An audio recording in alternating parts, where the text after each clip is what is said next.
Suasana haru dan pilu menyelimuti kantor imigrasi kelas 2 non-TPI Kota Mobagu pada Selasa kemarin, ketika seorang warga negara asing perempuan asal Filipina, bernama Presi Libanon Sono, terpaksa berpisah dengan keluarganya akibat deportasi. Setelah hampir 2 dekade membangun kehidupan di tanah kelahiran suaminya, perempuan berusia 40-an tahun ini harus kembali ke negara asalnya, meninggalkan 5 anak dan suami yang telah menjadi sandarannya selama 19 tahun. Tangisan pecah pada pelukan terakhir bagi sebuah keluarga yang terpisah oleh aturan imigrasi.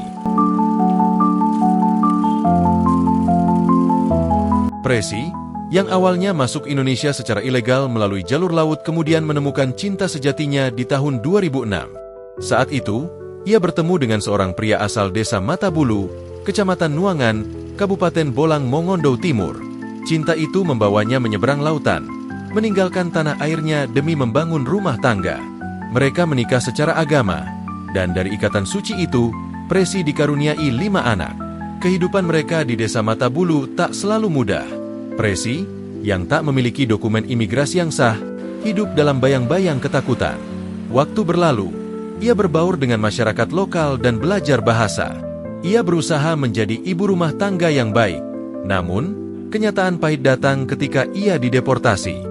Petugas kantor imigrasi Kota Mobagu menindaklanjuti laporan tentang keberadaan WNA tanpa izin tinggal yang sah.